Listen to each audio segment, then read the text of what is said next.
Hello friends, welcome back to my YouTube channel Shiksha digital studio. आज के video में हम बात करने वाले हैं सिराजुद्दौला तथा प्लासी के युद्ध के विषय में। लेकिन वीडियो शुरू करने से पहले अगर अभी तक आपने मेरे चैनल को सब्सक्राइब नहीं किया है तो इसे सब्सक्राइब करें, शेयर करें तथा बेल आइकन प्रेस करना बिल्कुल ना भूलें, जिससे आपको मेरे आगे आने वाले सभी वीडियोज़ की नोटिफिकेशन प्राप्त हो सके। तो चलिए शुरू करते हैं आज का वीडियो। सिराजुद्दौला, पहले सिराजुद्दौला के विषय में जानते हैं कि सिराजुद्दौला था कौन, उसके बाद हम प्लासी के युद्ध को देखेंगे। तो सबसे पहले अगर सिराजुद्दौला की बात करें तो ये क्या था, अलीवर्दी खां का नाती था। अलीवर्दी खां ने ही सिराजुद्दौला को बंगाल का उत्तराधिकारी नियुक्त किया था। ये हम पिछले वीडियो में भी देख चुके हैं। लेकिन इसका जो मौसेरा भाई शौकत जंग और इसकी जो मौसी थी घसीटी बेगम, वो इस फैसले से खुश नहीं थे, तो उन्होंने इसके खिलाफ षड्यंत्र करना शुरू कर दिया। अब सिराजुद्दौला के तीन प्रमुख शत्रु थे। वो तीन प्रमुख शत्रु कौन कौन से थे? तो सबसे पहले जो शत्रु थी वो इसकी मौसी थी घसीटी बेगम।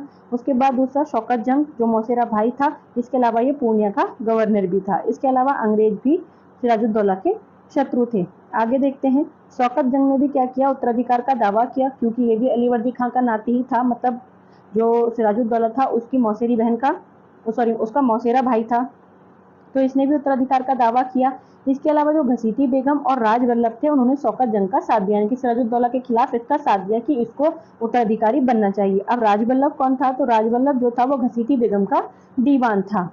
आगे देखते हैं, सिराजुद्दौला तथा शौकत जंग के मध्य युद्ध हुआ, मतलब उत्तराधिकार को लेकर युद्ध हुआ। उस युद्ध को कहते हैं मनिहारी का युद्ध, जो कि 1756 ईस्वी में हुआ था। अब क्या सिराजुद्दौला उत्तराधिकारी बन गया, यानी कि बंगाल का नवाब बन गया। तो सिराजुद्दौला और अंग्रेजों के मध्य भी संघर्ष के कुछ कारण थे, उन्हें देख लेते हैं। तो सबसे पहले है अलीवर्दी खां की सिराज को चेतावनी। अलीवर्दी खां जब जीवित था तो उन्होंने जीते जी सिराज को ये चेतावनी दी थी कि जो यूरोपीय हैं उनसे सावधान रहने की जरूरत है, और उन्होंने यूरोपियों की जो तुलना थी वो मधुमक्खियों से की थी। उसके बाद सिराज के विरोधियों को शरण देना, अंग्रेज क्या कर रहे थे, सिराज के विरोधियों को शरण दे रहे थे। इसके अलावा जो पूर्णिया के गवर्नर शौकत जंग, यानी कि जो सिराज का मौसेरा भाई था, उसको अंग्रेज क्या कर रहे थे, भड़का रहे थे। आगे है फर्रुखसियर द्वारा प्रदत्त दस्तक का उपयोग करना। आपको पता है फर्रुखसियर जो मुगल सम्राट था उसने क्या किया था, अंग्रेजों को दस्तक प्रदान की थी, जिसके अनुसार वो बंगाल, बिहार और उड़ीसा में मुक्त व्यापार कर सकते थे।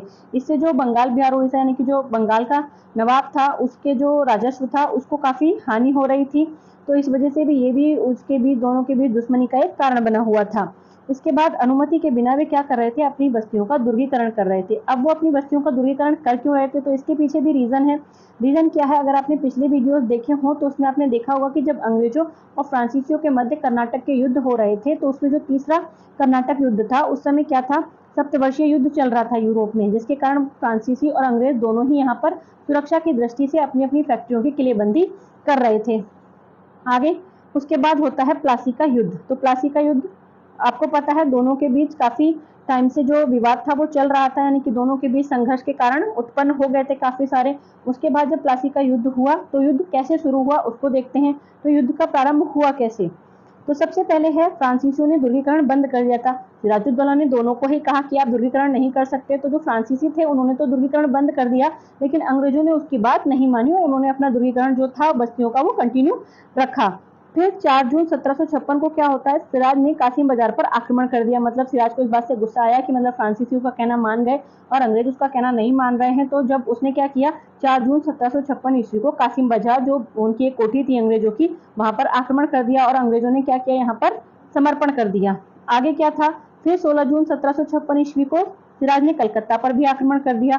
वहां का जो गवर्नर था उस टाइम पे वो रोजर ड्रंक था, और साथ ही साथ जो अंग्रेजी सेना भी थी वहां पर कुछ, तो उन दोनों ने ही क्या किया, जब सिराज ने आक्रमण किया तो दोनों ही वहां से भाग गए। मतलब जो गवर्नर रोजर ड्रंक था और जो भी अंग्रेजी सेना वहां पर थी वो वहां से भाग गए, और जो फुल्टा द्वीप है वहां पर जाकर उन्होंने शरण ले ली। आगे क्या होता है, आगे क्या था, अंग्रेजों ने हॉलवेल के नेतृत्व में मुकाबला किया था। यानी कि शुरुआत में जो अंग्रेजों ने, हॉलवेल एक व्यक्ति था, उसके नेतृत्व में मुकाबला किया था सिराजुद्दौला का, लेकिन फाइनली जब वो हार गए, 20 जून 1756 को पराजित हो गए और बाद में आत्मसमर्पण कर दिया। फिर क्या था, नवाब का फोर्ट विलियम पर अधिकार हो गया। फोर्ट विलियम जो अंग्रेजों का किला था उस पर नवाब ने अधिकार कर लिया और कलकत्ता का नाम बदलकर उसने अलीनगर रख दिया। इसके बाद यहाँ पर एक ब्लैक होल की घटना भी घटित होती है, जिसका जिक्र केवल हॉलवेल ने किया है। अब घटना क्या थी, तो घटना थी कि हॉलवेल और 146 अंग्रेजों को जो सिराजुद्दौला था उसने एक छोटी सी कोठरी में बंद कर दिया था। उसके बाद जब अगली सुबह देखा तो सिर्फ 123 जो सैनिक थे वो ही जिंदा बचे। इस घटना का उल्लेख सिर्फ हॉलवेल ने किया है, क्योंकि हॉलवेल भी इनमें से एक था। हॉलवेल की जो किताब है अलाइव द वंडर किताब, उसमें उसने इस घटना का जिक्र किया है और इसे ही कालकोठरी की घटना भी कहते हैं। आगे देखते हैं क्या हुआ। जब सिराज ने कलकत्ता पर अधिकार कर लिया, यानी कि फोर्ट विलियम पर अधिकार कर लिया, तो उसने उसका जो पूरा प्रभार था, कार्यभार उसको माणिक चंद नाम के जो अधिकारी था उसको सौंप दिया। अब जो माणिक चंद था वो बहुत लालची व्यक्ति था। उसके बाद क्या, जो मद्रास में उनकी जो अंग्रेज थे उनकी एक दूसरी कोठी या बस्ती या दूसरा किला था, तो वहां से क्या था, मद्रास से एडमिरल वास्टन और जो कर्नल क्लाइव थे वो कलकत्ता आ गए। जब उन्होंने कलकत्ता में लड़ाई की और अंग्रेजों के भागने की और छुपने की खबर सुनी तो वो वहां से आ गए और उन्होंने क्या किया, जो माणिक चंद था उसको रिश्वत देकर फोर्ट विलियम पर पुनः अधिकार कर लिया। यानी कि 2 जनवरी 1757 ईस्वी को उन्होंने माणिक चंद को घूस देकर फोर्ट विलियम पर फिर से अधिकार कर लिया। अब क्या, सिराज को फिर से गुस्सा आया और सिराज और अंग्रेजों के मध्य फिर से युद्ध हुआ, लेकिन उसमें सिराज को हारना पड़ा और फिर बाद में उसने क्या किया, 9 फरवरी 1751 को अलीनगर की संधि कर ली अंग्रेजों से। अब इस संधि के रूल क्या क्या थे कि कंपनी के विशेषाधिकार पुनः स्थापित कर दिए गए, मतलब कंपनी को जितने भी विशेषाधिकार पहले से प्राप्त थे उनको वापस दे दिया। दस्तक, जिसका सिराज ने विरोध किया था, उसको स्वीकार लिया गया कि ठीक है आप दस्तक का उपयोग कर सकते हैं। इसके अलावा क्षतिपूर्ति के 3 लाख रुपए भी सिराज को देने पड़े। साथ ही साथ जो भी क्षेत्र था उसे पुनः वापस कर दिया गया। इसके साथ ही किलेबंदी का अधिकार जिसकी वजह से लड़ाई हुई थी वो भी उनको दे दिया गया। इसके अलावा सिक्के ढालने की अनुमति भी अंग्रेजों को दे दी गई। उसके बाद क्या होता है, 23 या फिर 13 मार्च, कहीं 23 मिलता है कहीं 13 मिलता है, तो मैंने दोनों लिख दी है।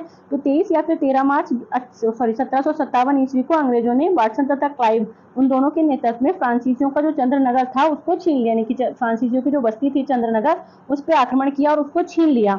अब क्या था आगे, क्लाइव था।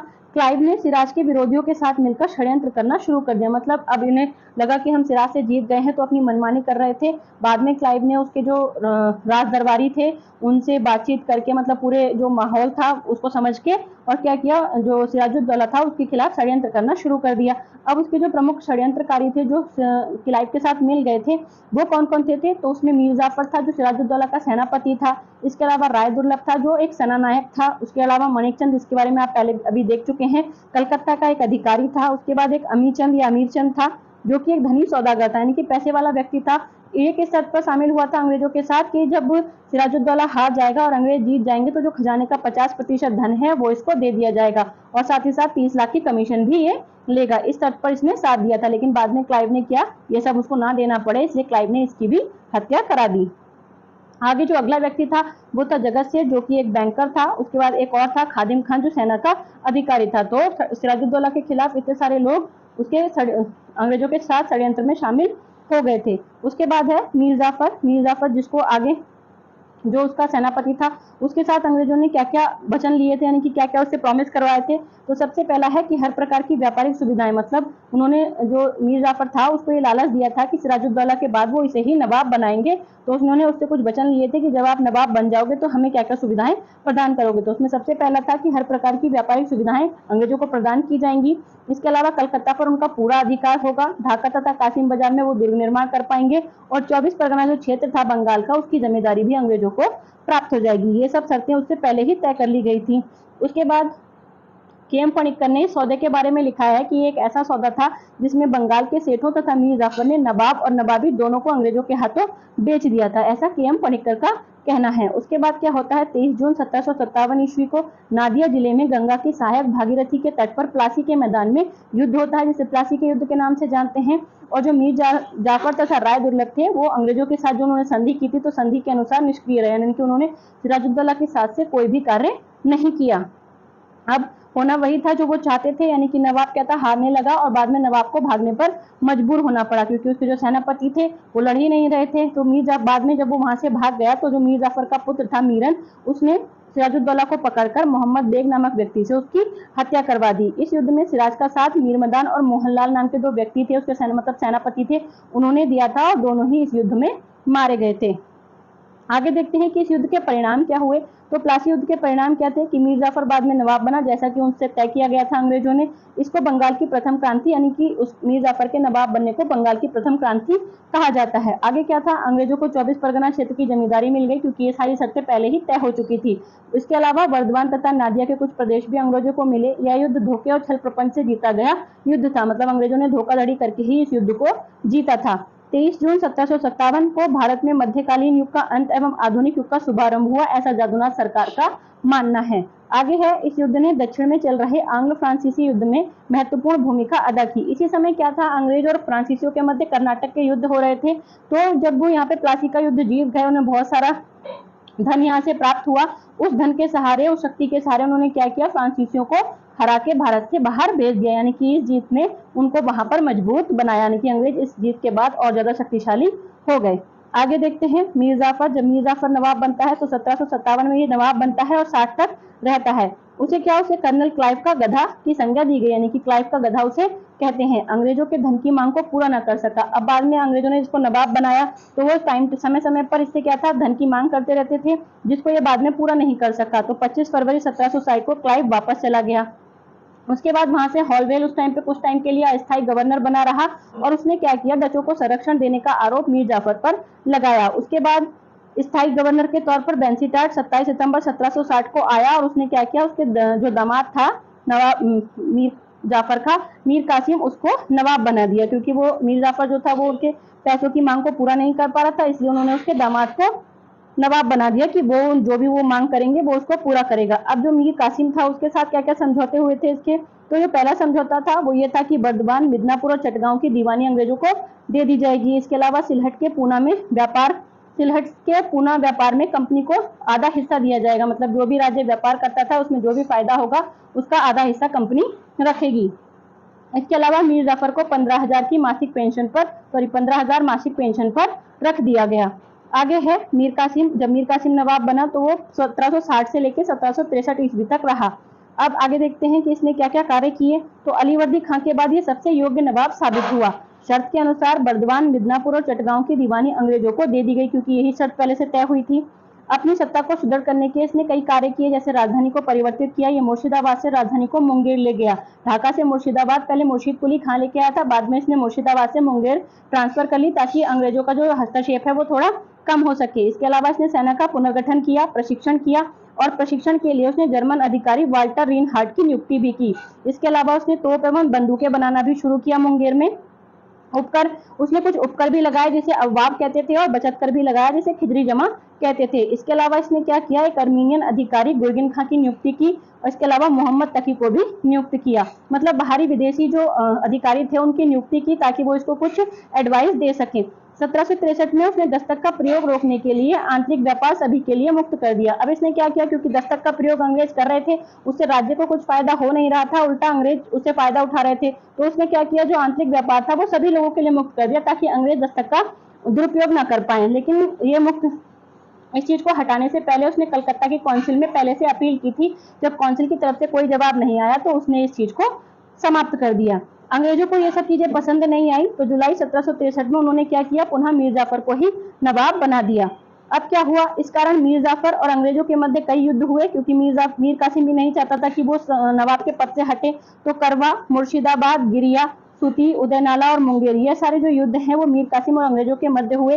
अंग्रेजों की तरफ से जो इसमें नेतृत्व था वो जनरल मेजर एडम्स कर रहा था। इसके बाद जब मीर कासिम इसमें जीत नहीं पाया तो वहां से वो चला गया, और मीर कासिम ने अवध के नवाब सुजाउद्दौला के यहाँ शरण ले ली। वहां पर मुगल बादशाह शाह आलम द्वितीय पहले से ही शरण लिए हुए थे। अब मुगल बादशाह शाह आलम वहां पर शरण क्यों लिए हुए थे, तो उस टाइम पे मुगल बादशाह का जो वजीर था, वजीर इमादुल मुल्क, उसके द्वारा शाहजहां तृतीय को गद्दी पर बैठा दिया गया था, और उसी टाइम पे अहमद शाह अब्दाली का आक्रमण भी हुआ था। उससे जो पहली अराजकता थी उसके कारण वो सुजाउद्दौला के यहाँ शरण लिए हुए थे।